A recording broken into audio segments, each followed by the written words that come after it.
नमस्कार दोस्तों, स्वागत है आप सभी का जैसा हो ऑनलाइन क्लासेस पे। दोस्तों आज की क्लास में हम ग्रामीण विकास एवं रोजगार टॉपिक को डिस्कस करेंगे आर्थिक सर्वेक्षण के आज की क्लास में।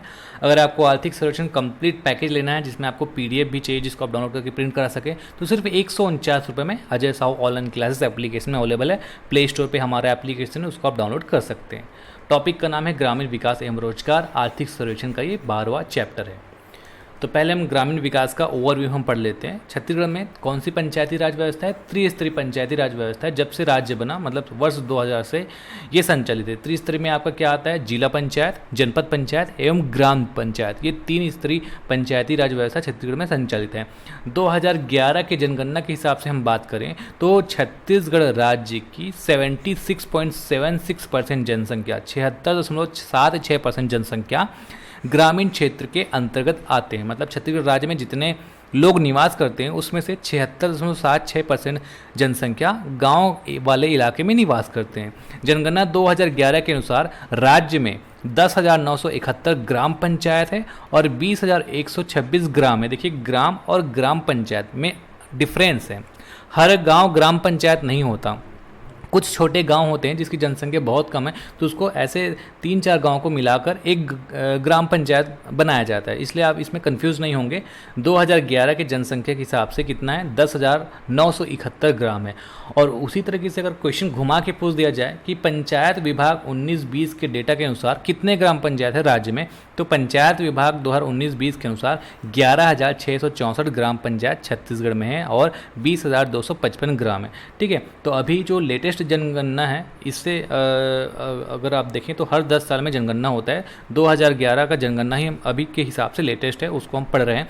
2021 में होना था लेकिन कोरोना के कारण नहीं हो पाया और आगे जब जनगणना होगा तो उसका अपडेट भी हम पढ़ेंगे। अभी नहीं हुआ है, 2011 की ही डेटा आपको पढ़ना होगा।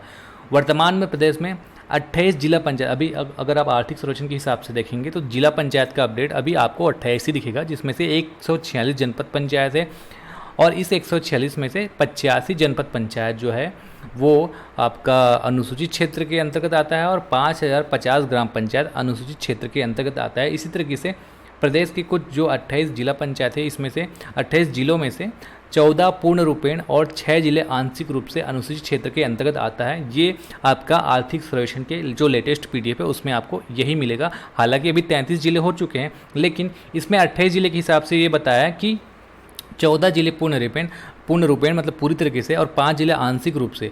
अब इसमें आपको और एक्स्ट्रा अपडेट ये मिल जाता है अगर आप आदिम जाति अनुसूचित जाति विभाग का जो प्रशासनिक प्रतिवेदन 2022-23 में देखते हैं तो वहाँ पे आपको ये मिल जाता है कि पूर्ण अनुसूचित जिले का जो डिटेल मिलता है वो 16 मिलता है और आंशिक अनुसूचित जिले मिलता है वो वहाँ पे आपको 5 मिलता है। तो जो 14 था वहाँ पे 2 अपडेट कहाँ पे मिलेगा आपको? मनेन्द्रगढ़, चिरमिरी, भरतपुर और मोहला, मानपुर, अम्बागढ़ चौकी, ये 2 जिला और बढ़ जाएगा। तो इस तरीके से पूर्ण जो अनुसूचित जिले होंगे वो 14 की जगह 16 हो जाएगा। हालांकि इसमें आप ध्यान रखेंगे, ये सोर्स लिंक मैंने अटैच कर दिया है पीडीएफ में, अगर आप देखेंगे तो यहाँ पे आपको डिटेल मिलेगा।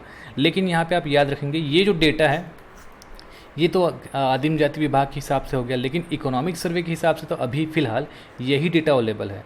तो ज़्यादातर कोशिश करेंगे कि या तो ये क्वेश्चन नहीं पूछा जाएगा, अगर पूछा जाएगा तो 28 जिलों में के हिसाब से ही पूछा जाएगा। ठीक है, अगर 33 जिलों के हिसाब से बाइक इन केस पूछ दिया जाए तो हालांकि आप याद रख सकते हैं, लेकिन इकोनॉमिक सर्वे का हम क्लास ले रहे हैं इसलिए इकोनॉमिक सर्वे का जो डेटा है उसको हम ज़्यादा अच्छे से गौर में रखेंगे। ठीक है, तो अभी 28 जिलों के हिसाब से 14 जिले पूर्ण रूपेण और 6 जिले आंशिक रूप से अनुसूचित क्षेत्र के अंतर्गत आते हैं। ये डेटा आप ज़्यादा ध्यान में रखेंगे। आगे बढ़ते हैं। अगला जो टेबल है वो गाँव की स्थिति के हिसाब से हम देखते हैं। जैसे छत्तीसगढ़ की जो कुल जनसंख्या है जनगणना 2011 के हिसाब से वो 255.45 लाख है, करीब 2.5 करोड़, 2,55 लाख। अब यहाँ पे आपको जो ग्रामीण जनसंख्या है छत्तीसगढ़ की, जो ग्रामीण जनसंख्या है यहाँ पे दिखेगा 196.08 लाख, मतलब 1,96,00,000 के आसपास। ठीक है, अब ये जो डेटा है यहाँ पे बताया गया छत्तीसगढ़ पिछले 1 दशक में कुल ग्रामीण जनसंख्या वृद्धि, मतलब 10 साल में जो ग्रामीण जनसंख्या में जो वृद्धि हुआ है वो ये लाख में है, लेकिन लाख में नहीं पूछा जाएगा, ज़्यादातर परसेंटेज में पूछा जाता है। तो 1 दशक में कुल ग्रामीण जनसंख्या का जो वृद्धि प्रतिशत है वो है 29.61%। तो ये थोड़ा सा याद रख लेंगे। और सबसे इम्पोर्टेंट है ये कुल ग्रामीण जनसंख्या जो है छत्तीसगढ़ राज्य की जनसंख्या में कुल ग्रामीण जनसंख्या का प्रतिशत, जैसे मैंने स्टार्टिंग में ही पढ़ाया था, 76.76। आसान है, 76 दो बार याद रख लें। ये क्या चीज़ है? छत्तीसगढ़ की कुल जनसंख्या में ग्रामीण जनसंख्या क्षेत्र का प्रतिशत, तो ये आपको याद रखना है। उसी तरीके से अगर आप भारत की बात करें तो कुल ग्रामीण जनसंख्या का जो प्रतिशत है भारत का, वो है 68.86%। अब जो अगला टेबल है वो है छत्तीसगढ़ में स्वास्थ्य सूचकांक। तो अशोधित जन्म दर क्या होता है, प्रजनन क्षमता दर क्या होता है, शिशु मृत्यु दर क्या होता है, इससे पहले के क्लासेस अगर आपने देखा होगा तो आपको पता चल गया होगा। अभी मैं और डिटेल नहीं बताऊंगा क्योंकि पहले क्लास में मैंने डिटेल से बता दिया। अगर आप एक सीरीज़ देख रहे होंगे तो आपको पता चल गया होगा। तो यहाँ पे हालांकि उस क्लास में अलग रिपोर्ट बताया गया था, यहाँ पे 2020 के हिसाब से रिपोर्ट बताया गया। तो एक नज़र ध्यान दे देना, इतना इम्पोर्टेंट नहीं है, एक नज़र आप देख लेना कि यहाँ पे 2020 के हिसाब से शहरी, ग्रामीण और कुल में क्या क्या बताया गया है। ठीक है, आगे बढ़ते हैं। अगला है महात्मा गांधी राष्ट्रीय रोजगार गारंटी योजना। तो ये जो योजना है सबसे ज़्यादा इम्पोर्टेंट होता है, हर साल इससे रिलेटेड जो है एक दो डेटा पूछा ही जाता है, क्योंकि महात्मा गांधी राष्ट्रीय ग्रामीण रोजगार योजना जो है वो सिर्फ योजना नहीं, एक एक्ट है, एक अधिनियम है, एक कानून है। तो इस कानून को क्यों लाया गया था? ग्रामीण क्षेत्र के परिवारों को एक वित्तीय वर्ष में, मतलब एक साल में कम से कम 100 दिन का रोजगार उपलब्ध करवाना और स्थायी परिसंपत्तियों का सृजन। स्थायी परिसंपत्तियों मतलब जैसे तालाब है, एक बार बन गया तो स्थायी हो गया। तो क्या था बेसिकली, ग्रामीण क्षेत्र के अकुशल मतलब जिसको कुछ नहीं आता है ना, जिसके पास कोई स्किल नहीं है, उनको 100 दिवस का रोजगार उपलब्ध कराना महात्मा गांधी राष्ट्रीय ग्रामीण रोजगार गारंटी योजना का मेन उद्देश्य था। यह अधिनियम 7 सितंबर 2005 को जारी किया गया। अब ये जो 2-4 डेट है वो अति इम्पोर्टेंट है, इसको याद रखना है ना। छत्तीसगढ़ में प्रारंभ हुआ 2 फरवरी 2006 को। ठीक है, पूरे भारत में 2 फरवरी 2006 को ये स्टार्ट हो गया था। आंध्र प्रदेश के अनंतपुर जिले के साथ ये शुरू हुआ था और छत्तीसगढ़ में 3 चरण में प्रारंभ हुआ। ठीक है, पहला चरण हुआ प्रारंभ 2 फरवरी 2006 को।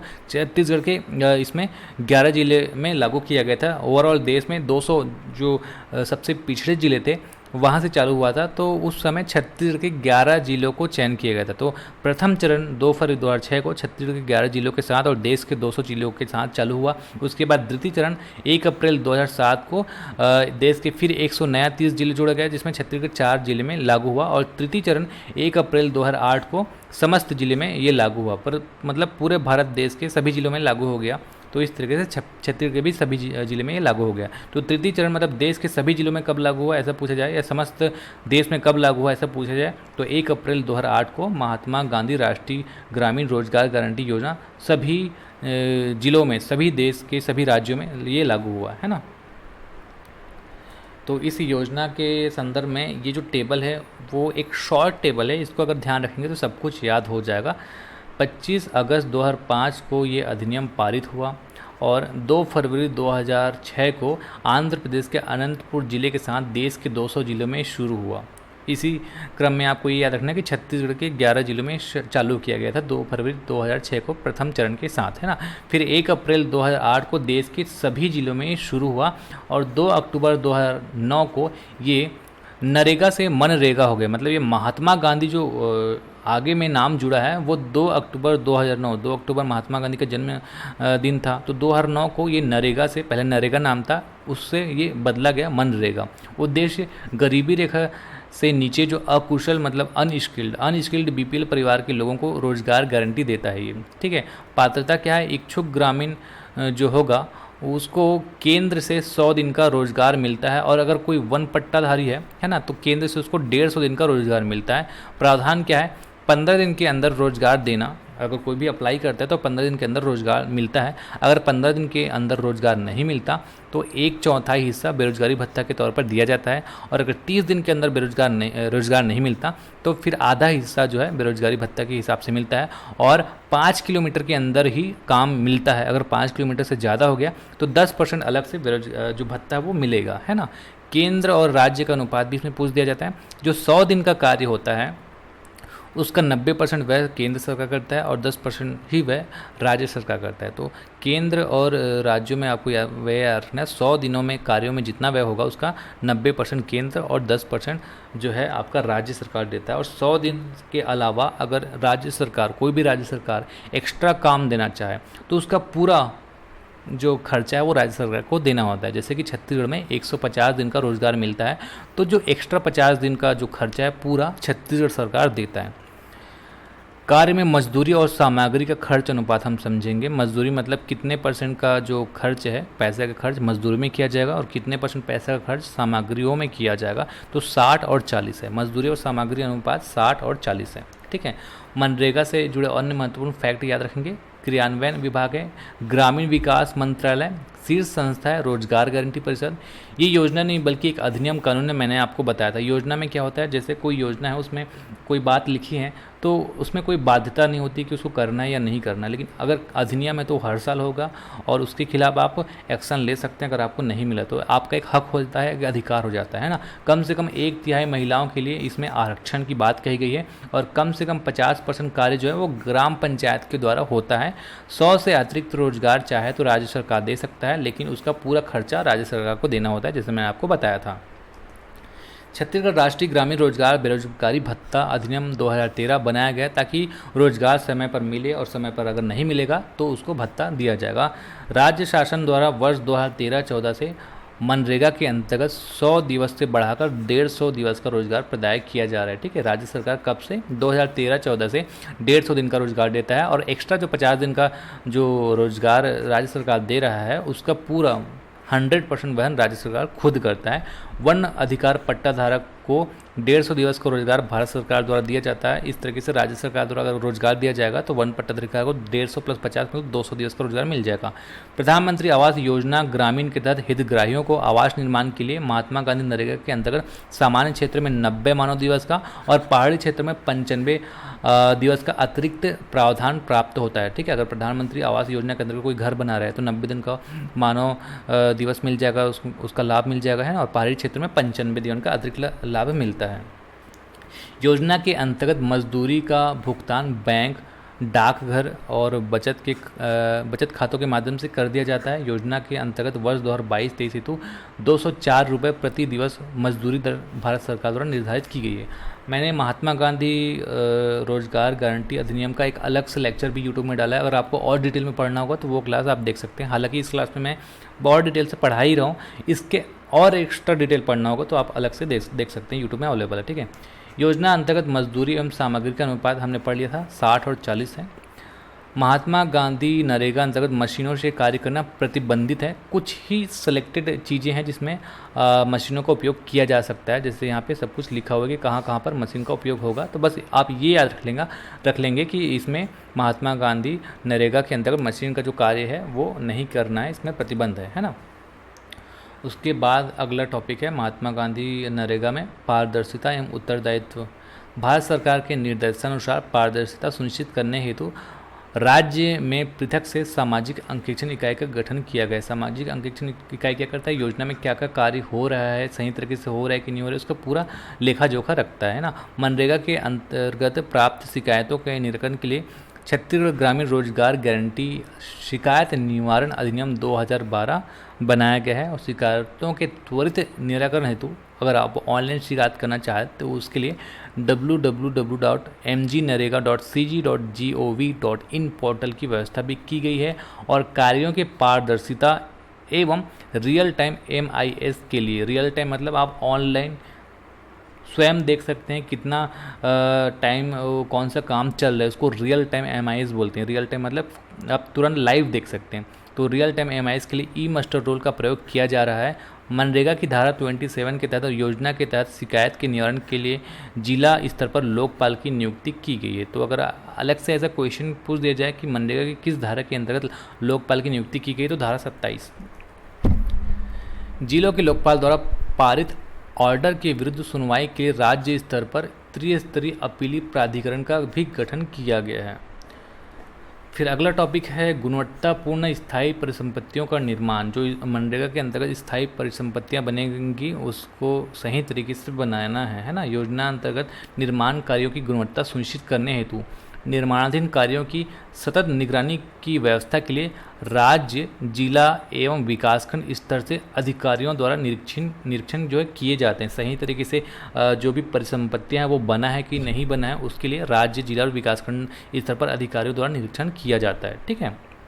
ग्रामीण यांत्रिकी सेवा के अभियंताओं के द्वारा सतत पर्यवेक्षण किया जाता है। अभियंता मतलब इंजीनियर के द्वारा निगरानी भी किया जाता है। उसके बाद अगला है BFT, बेयरफुट टेक्नीशियन। ये क्या है? निर्माण कार्यों में तकनीकी सहायकों के सहयोग के लिए बेयरफुट टेक्नीशियन को 90 दिवस का प्रशिक्षण दिया जाएगा। ग्राम पंचायत में कार्य लिया जा रहा है, मतलब 90 दिन का प्रशिक्षण दिया जाएगा, उसके बाद कार्य लिया जाएगा। इस तरीके से ये है बेयरफुट टेक्नीशियन प्रणाली। फिर अगला है आपका GIS, जियोग्राफिक इंफॉर्मेशन सिस्टम प्रणाली। ये क्या चीज़, इसको हम समझते हैं।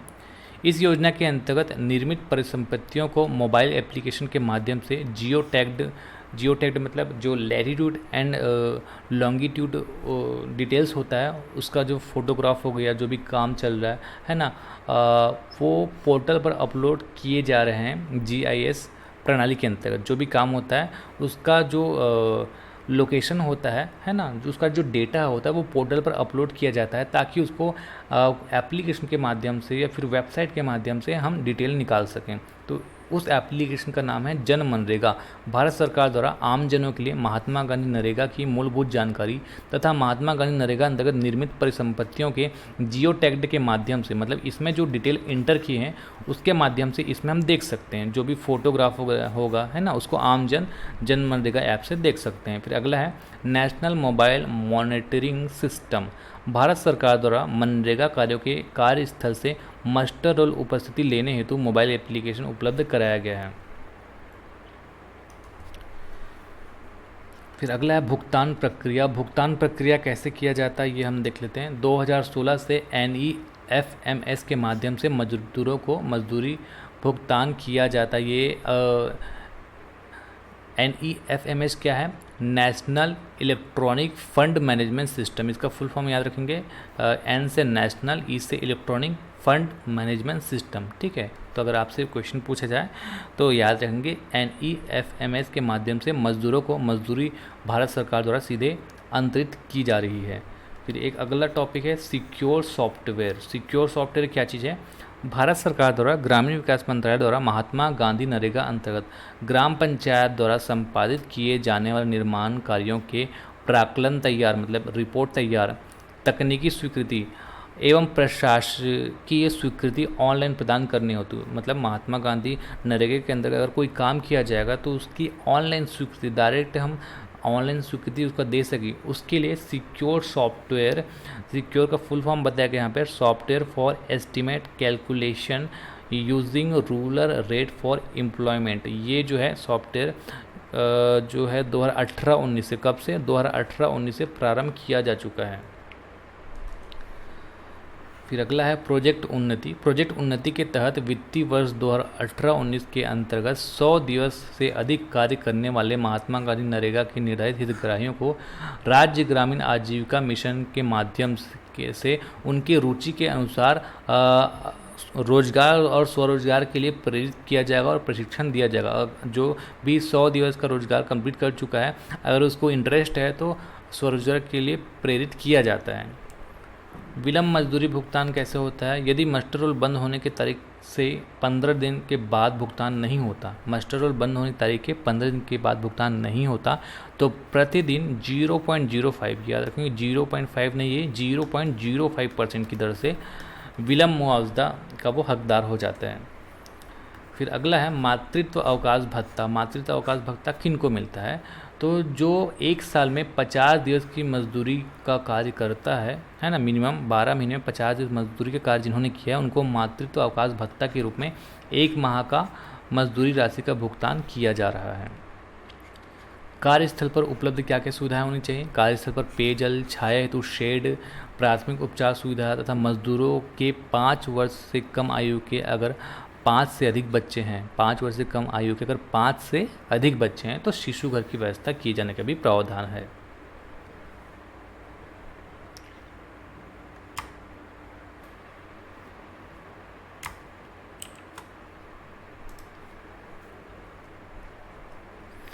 अब महात्मा गांधी राष्ट्रीय रोजगार गारंटी योजना की कुछ प्रगति देख लेते हैं। 2022-23 के डेटा यहाँ पे अगर आपको दिखेंगे तो पंजीकृत परिवार अगर आपको यहाँ पे देखना है तो लाख में 41.13 लाख, रोजगार उपलब्ध कराए गए परिवारों की संख्या है 13.55 लाख।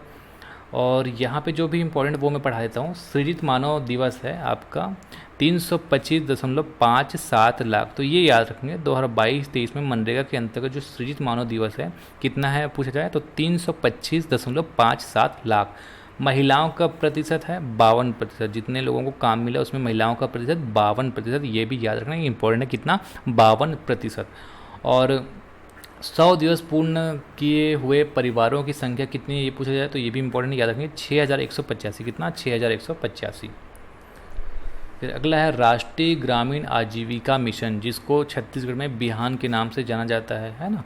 राष्ट्रीय ग्रामीण आजीविका मिशन जो है स्वर्ण जयंती ग्राम स्वरोजगार योजना मिशन जो इससे पहले चलता था उसी का अपग्रेड वर्जन है। तो इसका पुनर्गठन किया गया, किसका? स्वर्ण जयंती ग्राम स्वरोजगार योजना का पुनर्गठन करके उसको समाप्त करके नया योजना राष्ट्रीय ग्रामीण आजीविका मिशन योजना 1 अप्रैल 2013 से राष्ट्रीय ग्रामीण आजीविका मिशन संपूर्ण प्रदेश में लागू किया गया।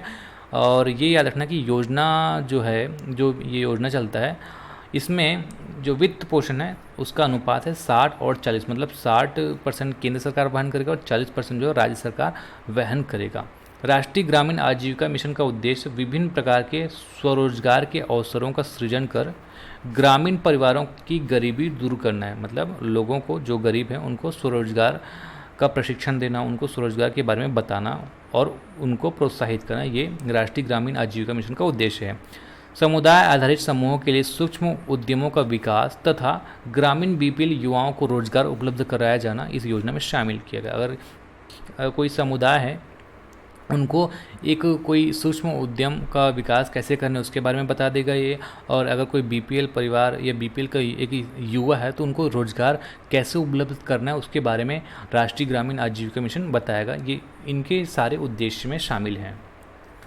फिर अगला टॉपिक है आपका सामुदायिक निवेश कोष CIF कम्युनिटी इन्वेस्टमेंट फंड। ये क्या होता है ये हम पढ़ते हैं। राज्य ग्रामीण आजीविका मिशन के अंतर्गत सामुदायिक निवेश कोष का प्रावधान है। स्व सहायता समूह के जीविकापार्जन संबंधी गतिविधि को बढ़ावा देने के लिए प्रारंभिक पूंजी के रूप में, देखिए ये जो है स्व सहायता समूह को प्रारंभिक पूंजी के रूप में मिलता है, प्रारंभिक पूंजी के रूप में किया गया है। इसके अंतर्गत स्व सहायता समूह को सूक्ष्म ऋण योजना के आधार पर 60 से 75 हज़ार रुपये तक की राशि ऋण के रूप में उपलब्ध कराया जाता है। देखिए याद रखेंगे स्व सहायता समूह अगर कोई गठित हुआ है तो उनको प्रारंभिक क्या चीज़, प्रारंभिक पूंजी याद रखेंगे। प्रारंभिक पूंजी के तौर पे कितना अमाउंट, 60 से 75 हज़ार, ये अमाउंट याद रखेंगे। पूछा जा सकता है सामुदायिक निवेश कोष के अंतर्गत कितना अमाउंट मिलता है ऋण के रूप में, तो 60 से 75 हज़ार रुपये तक की ऋण जो है उपलब्ध कराया जाता है सामुदायिक निवेश कोष योजना के अंतर्गत। अब आगे बढ़ते हैं। जिसकी वापसी महिला स्व सहायता समूह द्वारा ग्राम संगठन के माध्यम से संकुल स्त्री संगठन को किया जाता है। सामुदायिक निवेश निधि की राशि संकुल स्त्री संगठन के लिए अनुदान है, परंतु ग्राम संगठन स्व सहायता समूह एवं उनके सदस्यों के लिए ऋण के रूप में दिया जाता है। अगर कोई संकुल स्त्री संगठन है तो ये जो राशि है जो दिया जाएगा वो अनुदान, इसको वापस नहीं करना है। लेकिन अगर कोई ग्राम संगठन है या स्व सहायता समूह एवं उसके सदस्यों के लिए जो भी रहेगा उनके लिए ऋण रहेगा, ठीक है।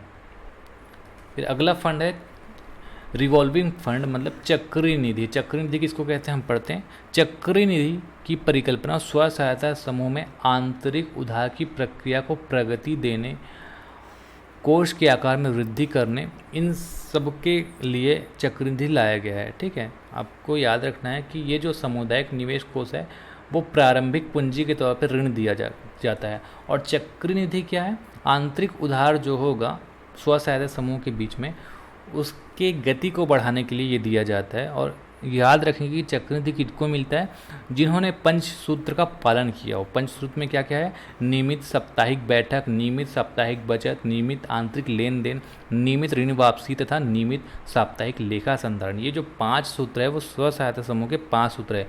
जो इन 5 सूत्र का पालन करता है उनको चक्रनिधि मिलता है, और वो अमाउंट याद रखेंगे 15,000 रुपये की राशि चक्रनिधि के रूप में प्रदान किया जाता है। तो 2022-23 में कितना चक्रनिधि क्या क्या मिला, इसका पूरा डिटेल यहाँ पे दिया गया है। अगर आप एक नज़र पढ़ना चाहो तो पढ़ सकते हैं, इतना इम्पोर्टेंट है नहीं। आगे बढ़ते हैं। फिर अगला है बैंक लिंकेज। महिला स्व सहायता समूह को आर्थिक गतिविधि से जोड़ने का ये जो मुख्य उद्देश्य है बैंक लिंकेज का, महिला स्व सहायता समूह को रिपीट ऋण के माध्यम से निरंतर बैंकों से ऋण उपलब्ध कराया जाएगा। तो जो बैंक लिंकेज प्रोग्राम है स्पेशली महिला स्व सहायता समूह के लिए, ताकि उनको लोन लेने का जो है एक तरीके से फ़ायदा मिले, और रिपीट ऋण मतलब उनको कम से कम ब्याज पर ऋण दिया जाएगा, ताकि वो बार बार ऋण लेने के लिए अग्रसर रहें। तो सिर्फ 3% के ब्याज दर पर उपलब्ध कराया जाता है बैंक लिंकेज के माध्यम से। प्रदेश में वर्तमान में 2,04,750 राष्ट्रीय ग्रामीण आजीविका मिशन अनुपालित स्व सहायता समूह हैं। फिर अगला है दीनदयाल उपाध्याय ग्रामीण कौशल योजना। दीनदयाल उपाध्याय ग्रामीण कौशल योजना को DDU-GKY शॉर्ट में कहते हैं। ग्रामीण गरीब युवाओं को प्रशिक्षण प्रदान कर रोजगार के बेहतर अवसर प्रदान करने के लिए दीनदयाल उपाध्याय ग्रामीण कौशल योजना लाया गया। राज्य में योजना वर्ष 2014 से वाईपी स्टेट के तहत संचालित थी, और 2016 से राज्य को एनुअल एक्शन प्लान का दर्जा प्राप्त हुआ। तो 2014 से संचालित है। वाईपी स्टेट में बहुत सारे स्टेट का चयन किया गया था, जिसमें छत्तीसगढ़ भी था, है ना। तो ये आप याद रखेंगे कि 2014 से संचालित थी और 2017 से एनुअल एक्शन प्लान का दर्जा प्राप्त हुआ। अब इसके जो डिटेल है वो हम पढ़ते हैं। योजना क्रियान्वयन संबंधी महत्वपूर्ण निर्णय राज्य सरकार के द्वारा अब लिया जाता है, जैसे कि क्या क्या, 15 से 35 आयु वर्ग के इच्छुक ग्रामीण गरीब एवं वंचित वर्ग के युवाओं के लिए विशेष योजना, विशेष समूहों तथा दिव्यांग आदि के लिए 45 वर्ष तक के निःशुल्क आवासीय कौशल विकास प्रशिक्षण का प्रावधान है। तो एज लिमिट क्या है, 15 से 35 आयु वर्ग, जिनको दीनदयाल उपाध्याय ग्रामीण कौशल योजना का लाभ मिलता है। और अगर कोई दिव्यांग वर्ग का है तो उनकी उम्र में छूट है कितना, 45 वर्ष तक का। युवाओं की अभिरुचि और योग्यता के हिसाब से प्रशिक्षण दिया जाना इसका उद्देश्य है। नक्सली क्षेत्र के युवक युवतियों को योजना के अंतर्गत जो है रोशनी प्रोग्राम चल रहा है, जिनके इस योजना के अंतर्गत क्या है, जो नक्सली क्षेत्र के युवक युवती हैं उनको प्रशिक्षण दिया जाता है। दीनदयाल उपाध्याय ग्रामीण योजना के अंतर्गत एक और कैटेगरी शामिल किया गया है जिसका नाम है रोशनी प्रोग्राम। इसमें क्या किया जाता है, नक्सली क्षेत्रों के युवक और युवतियों को प्रशिक्षण किया जाता है। ठीक है। इस योजना के अंतर्गत लाइव मॉनिटरिंग सिस्टम का सफलीभूत क्रियान्वयन किया जा रहा है, जिसके परिणाम स्वरूप क्या हुआ है, राज्य को 25 सितंबर 2019 को स्कॉच अवार्ड प्राप्त हुआ। और ये जो लाइव मॉनिटरिंग सिस्टम है क्या है, लाइव मॉनिटरिंग सिस्टम मतलब कहीं से भी आप लाइव मॉनिटर कर सकते हो प्रशिक्षण का काम कैसा चल रहा है। और ये इतना सकारात्मक रहा, इतना सराहनीय रहा कि इसको पूरे देश में लागू किया गया। फिर अगला है ग्रामीण स्वरोजगार प्रशिक्षण संस्थान, RCT। RCT का फुल फॉर्म पूछा जा सकता है, rural self employment training institute.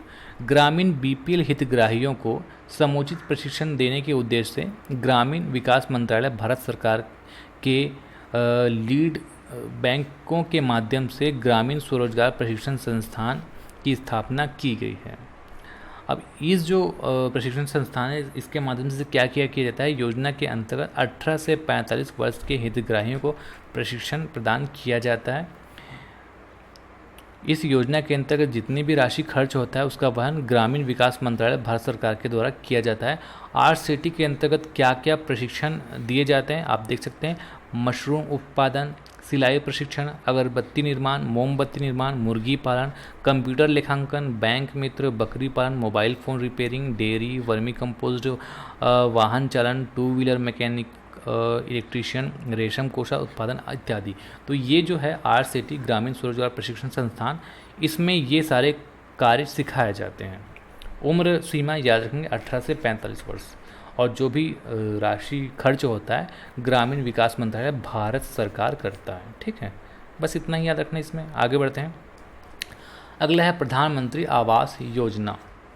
प्रधानमंत्री आवास योजना ग्रामीण एक केंद्र पोषित योजना है, मतलब केंद्र के द्वारा संचालित है, जिसमें केंद्रांश एवं राज्यांश का अनुपात 60 और 40 है। केंद्र सरकार कितना परसेंट खर्च करता है? 60% और 40% राज्य सरकार। प्रधानमंत्री आवास योजना ग्रामीण अंतर्गत 2024 तक लक्ष्य रखा गया, टारगेट कि 2024 तक सभी के लिए आवास जो हैं वो अवेलेबल कराया जाए। जितने भी कच्चे मकान और बेघर ग्रामीण परिवार हैं और गरीब परिवार हैं उनको पक्का मकान स्वयं का दिया जाए। ये 1 अप्रैल 2016 से संचालित है। ठीक है, अब इसके बारे में अगर और डिटेल में बताऊं तो इंदिरा आवास योजना चल रहा था, इंदिरा आवास योजना को ही बदल कर प्रधानमंत्री आवास योजना 1 अप्रैल 2016 से लाया गया है। इंदिरा आवास योजना 1 जून 1996 को लागू किया गया था और 1 अप्रैल 2016 को इसको कन्वर्ट करके प्रधानमंत्री आवास योजना लाया गया है। नया नाम है ना। बीपीएल लोगों को पक्का आवास देना इस योजना का उद्देश्य है। पात्रता क्या होता है? ग्रामीण क्षेत्र के गरीबी रेखा के नीचे जो व्यक्ति आते हैं जिनके पास कच्चे मकान हैं वो पात्र होते हैं। और इसमें जैसे इंदिरा आवास योजना है, इसमें केंद्र और राज्य का अनुपात था 75 और 25, लेकिन अभी जब से ये प्रधानमंत्री आवास योजना आया है तब से इसका अनुपात बदला है। 2015-16 में जब आया ये तो 60 और 40 है। ठीक है, प्रधानमंत्री आवास योजना में इसका जो व्यय अनुपात है केंद्र और राज्य का 60 और 40 है, ये आप याद रखिएगा। इस योजना की जो विशेषताएं हैं उसको हम पढ़ते हैं। आवास निर्माण के लिए 25 वर्ग मीटर का जो जगह है वो सेलेक्ट किया जाता है और इसमें स्वच्छ रसोई हेतु क्षेत्र भी शामिल किया जाता है। मैदानी क्षेत्रों में जो सहायता राशि दिया जाता है वो 1.20 लाख है। ठीक है, मतलब मैदानी क्षेत्र में जो घर बनाने के लिए सहायता राशि दिया जाता है वो 1.20 लाख है और जो पर्वतीय क्षेत्र या फिर दुर्गम इलाके हैं वहाँ पे 1.30 लाख प्रावधानित हैं। केंद्र और राज्य का अनुपात हमने बता दिया था खर्च का 60 और 40 है। सामान्य क्षेत्र में हितग्राहियों को आवास निर्माण हेतु 1.20 लाख और महात्मा गांधी नरेगा के अंतर्गत 90 दिन की मजदूरी का कार्य दिया जाता है, जबकि आपका पर्वतीय दुर्गम क्षेत्र के जितने भी ज़िले हैं उनको 1.30 लाख के साथ साथ 95 दिन की अलग से और मजदूरी का भुगतान होता है। ग्राम सभा के द्वारा लाभार्थियों का चयन किया जाता है और जो चयन है वो जाति जनगणना 2011 के आधार पर किया जाता है। अब ये जो है जैसे पिछले साल की इकोनॉमिक सर्वे का जो स्क्रीनशॉट मैंने अटैच किया है, क्योंकि यहाँ पे और कुछ आपको एक्स्ट्रा डिटेल मिल जाता है। जैसे कि आवास निर्माण के लिए पहले 20 वर्ग मीटर था तो उसको बढ़ाकर 25 वर्ग मीटर किया गया। मैदानी क्षेत्रों में जैसे इकाई सहायता 70,000 से बढ़ाकर 1.20 किया गया, मतलब पहले के डेटा ये बताया गया, और 75,000 से बढ़ाकर 1.30 किया गया। अब इसमें और डिटेल बताया गया कि समान क्षेत्र में हितग्राहियों को आवास निर्माण के लिए कुल मिलाकर 1.47 लाख, ठीक है, लगभग 1.5 लाख, 1.47 लाख ये टोटल बता रहा है। कैसे? जैसे कि 1.20 लाख हो गया, प्लस आपका मिल जाता है 90 दिन का मजदूरी, उसको जोड़ दोगे, ठीक है, और शौचालय के लिए जो राशि मिलता है, इस तरीके से टोटल 1.47 लाख जो है सामान्य क्षेत्र के हितग्राही को और 1.58 लाख जो है आपका दुर्गम इलाके के या फिर आईपी जिले के हितग्राहियों को मिल जाता है। ये पिछले वर्ष की इकोनॉमिक सर्वे में डिटेलिंग बताया गया था, लेकिन इस वर्ष की इकोनॉमिक सर्वे में इतना ही डिटेलिंग बताया गया है। हालांकि आपको ये भी ध्यान में रखना है कि ओवरऑल 1.47 सामान्य क्षेत्र को मिलता है और 1.58 लाख जो है वो आईपी जिलों के हितग्राहियों को मिलता है। लाभार्थियों के पंजीकृत बैंक खातों में सीधे इलेक्ट्रॉनिक तरीके से जो सहायता राशि वो ट्रांसफ़र कर दिया जाता है, तो ऑनलाइन ट्रांसफ़र पेमेंट के द्वारा कर दिया जाता है ना।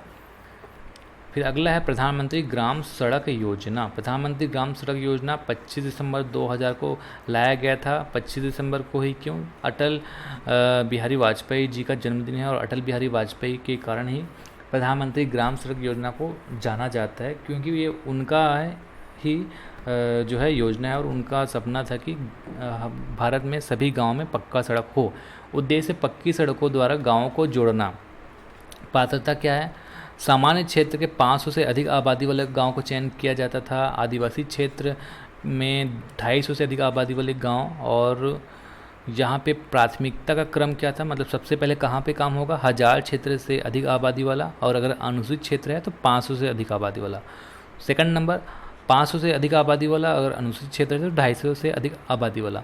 फिर 9 अप्रैल 2014 को नक्सल प्रभावित क्षेत्र में 100 से 249 जनसंख्या पर भी काम चालू किया गया, और 25 दिसंबर 2015 को भारत सरकार ने मेरी सड़क ऐप लॉन्च किया था।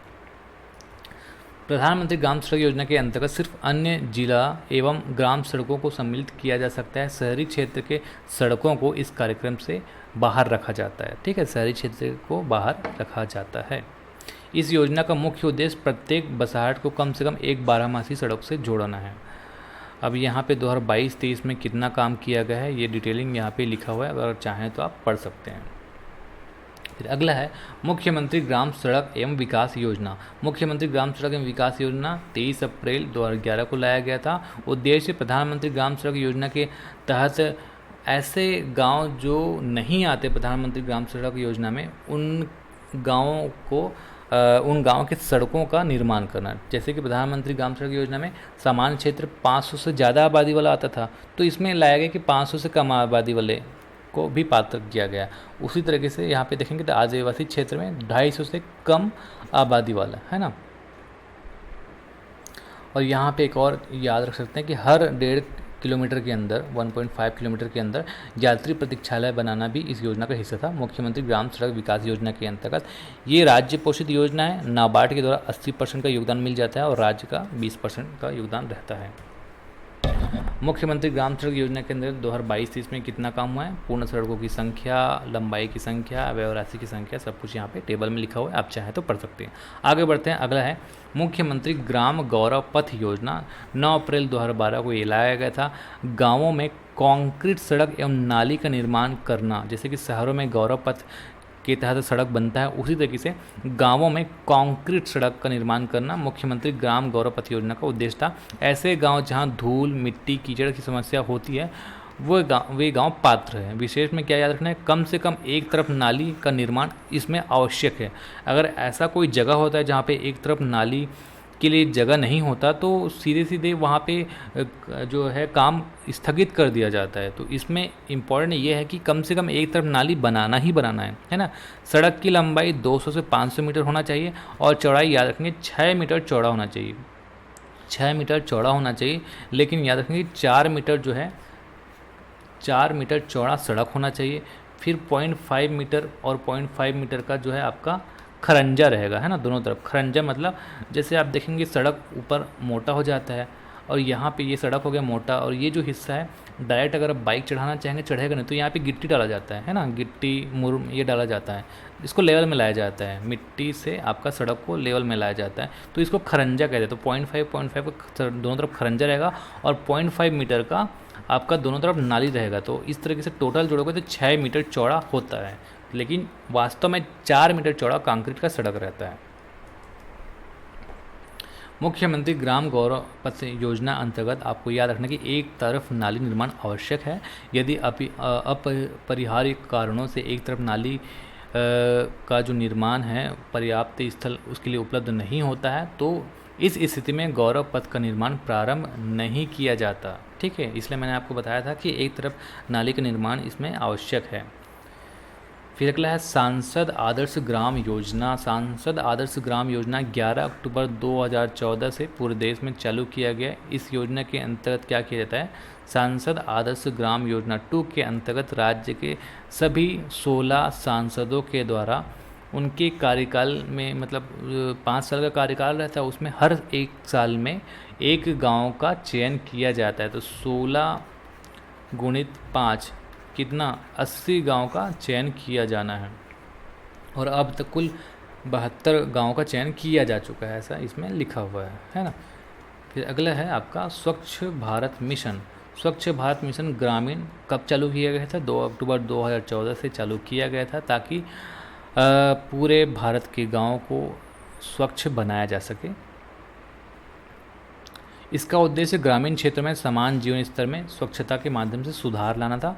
प्रदेश में कुल 32,39,197 व्यक्तिगत शौचालय बन चुका है।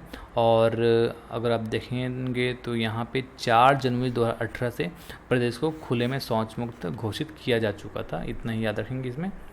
फिर अगला है स्वच्छ भारत मिशन ग्रामीण फेज़ 2। स्वच्छ भारत मिशन का जैसे कंप्लीट हो गया तो स्वच्छ भारत मिशन ग्रामीण फेज़ 2 लाया गया। अब ये कब लाया गया?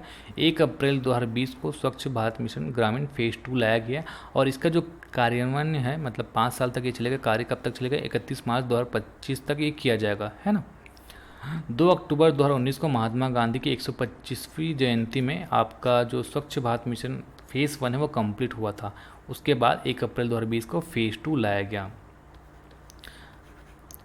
क्या क्या पुरस्कार प्राप्त हुआ ये आप ध्यान में रख सकते हैं। वित्तीय वर्ष 2022-23 में स्वच्छ सर्वेक्षण ग्रामीण में प्रदेश को पूर्वी राज्यों में प्रथम पुरस्कार मिला, है ना। राज्य को पूर्वी राज्यों में प्रथम पुरस्कार 2022-23 में मिला।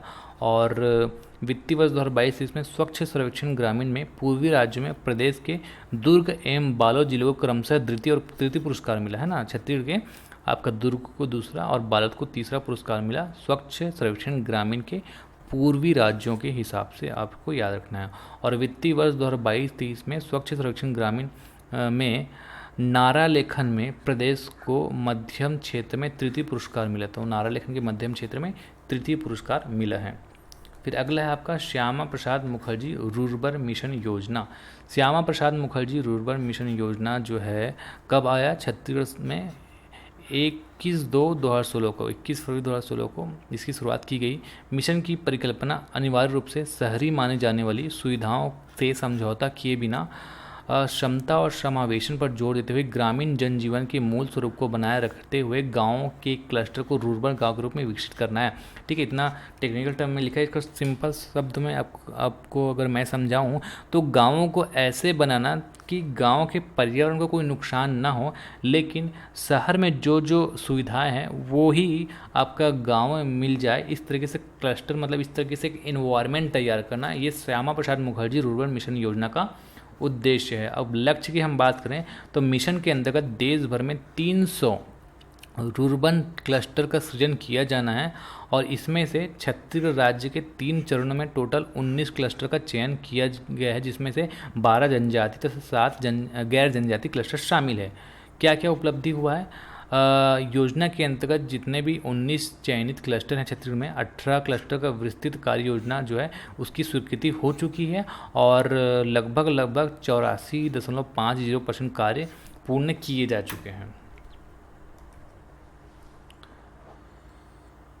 चयनित सभी 18 क्लस्टर के विस्तृत कार्य योजना के MIS पोर्टल पर एंट्री पूर्ण करने वाला जो है छत्तीसगढ़ जो है देश का पहला राज्य बन गया है। और आगे देखते हैं, मिशन अंतर्गत जियो टैगिंग का पायलट रन करने वाला छत्तीसगढ़ भी यहाँ पे देश का पहला राज्य बन चुका है। तो जो भी चयनित क्लस्टर है उसके बारे में डिटेलिंग जो है MIS पोर्टल पर इंटर करना पड़ता है। तो ऐसा इंटर करने वाला जो है देश का पहला राज्य छत्तीसगढ़ बना है ना। भारत सरकार द्वारा देश के 75 सिर्फ रूरबन क्लस्टर को जैसे सेलेक्ट किया गया है, उसमें छत्तीसगढ़ के 14 क्लस्टरों को शामिल किया गया है। मतलब टॉप 75 में छत्तीसगढ़ के 14 क्लस्टर को शामिल किया गया है। ठीक है, तो श्यामा प्रसाद मुखर्जी रूरबन मिशन योजना में क्या रखेंगे कि गाँव को शहरी सुविधाओं के जैसे विकसित करना है। 300 रूरबन क्लस्टर का सृजन किया जाना है, जिसमें से छत्तीसगढ़ के 19 क्लस्टर को शामिल किया गया है। और शीर्ष 75 क्लस्टर में छत्तीसगढ़ के 14 क्लस्टर को शामिल किया गया है। इतना याद रख लेना। अब आगे बढ़ते हैं। अगला है युवा क्षमता विकास योजना। युवा क्षमता विकास योजना प्रदेश के युवाओं की क्षमता के विकास तथा युवा वर्ग को स्वरोजगार की ओर प्रेरित करने के लिए ये लाया गया है। इसके अंतर्गत क्या किया जाता है? शिक्षण, प्रशिक्षण, भर्ती प्रक्रिया एवं ऋण अदायगियों में कुछ ऐसी सुविधाएं प्राप्त हों जिससे युवाओं को जो है हेल्प मिले और अपनी क्षमता को वो विकास कर सकें। युवाओं की क्षमता में वृद्धि करने के लिए युवा क्षमता विकास योजना प्रारंभ की गई है। और इसमें ज़्यादा कुछ है नहीं याद करने लायक। इसमें क्या क्या है? प्रधानमंत्री रोजगार सृजन योजना के हितग्राहियों को प्रचलित ब्याज दर के प्रथम वर्ष के लिए 6% की छूट दी जाती है। इसके अंतर्गत व्यापम द्वारा आयोजित सभी प्रवेश तथा भर्ती परीक्षाओं के शुल्क में 100 प्रति परीक्षार्थी की दर से छूट दिया जाता है। तो ये सब बताया गया है, हालांकि ये इतना इंपॉर्टेंट नहीं है, इसको हम स्किप कर देते हैं। तो आज जो भी हमने पढ़ा उसके मुख्य बिंदु जो इम्पोर्टेंट होते हैं, जैसे कि अगर आप आर्थिक सर्वेक्षण पढ़ेंगे तो सबसे पहले मुख्य बिंदु दे दिया जाता है, लेकिन पहले ही पढ़ेंगे तो समझ नहीं आता। पूरा पहले पढ़ लो, उसके बाद लास्ट में मुख्य बिंदु पढ़ो तो समझ आता है। तो जो मैं मुख्य बिंदु पढ़ाने वाला हूँ वो अति इम्पोर्टेंट होता है। उसमें से भी जो बोल्ड मैंने किया है और मैं बताऊँगा कि इसको एटलीस्ट याद रखना है ना, उस पर आपको और अच्छे से गौर करना है। तो मैं आपको फटाफट पढ़ देता हूँ।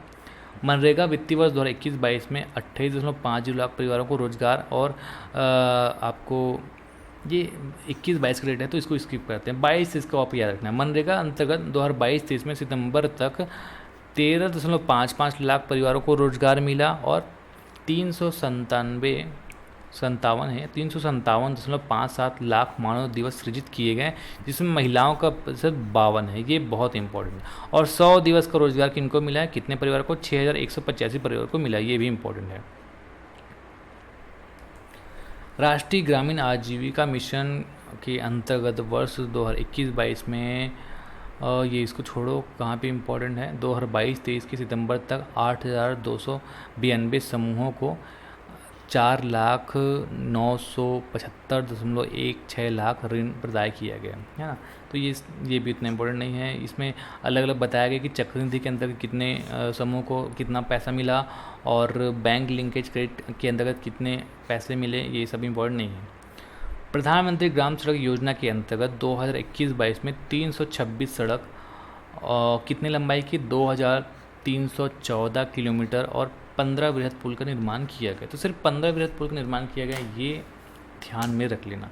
जो आज हम टॉपिक पढ़े वो थोड़ा लेंथी टॉपिक था, इसको मैं रिक्वेस्ट करूँगा कि वीडियो को आप ना ध्यान से देखिएगा और 2-3 बार रिपीट कर लीजिएगा। फास्ट फॉरवर्ड मोड में देख लेंगे ताकि आपको जैसे रिवीजन करेंगे तो फटाफट आप उसको कर सकते हैं। तो इसको एटलीस्ट 2 बार ज़रूर आप देखेंगे ताकि आपको सारा चीज़ क्लियर हो सके। तो जो MCQs का क्लास है उसको हम अगले लेक्चर में देखेंगे। आज के लिए बस इतना ही। नमस्कार, धन्यवाद।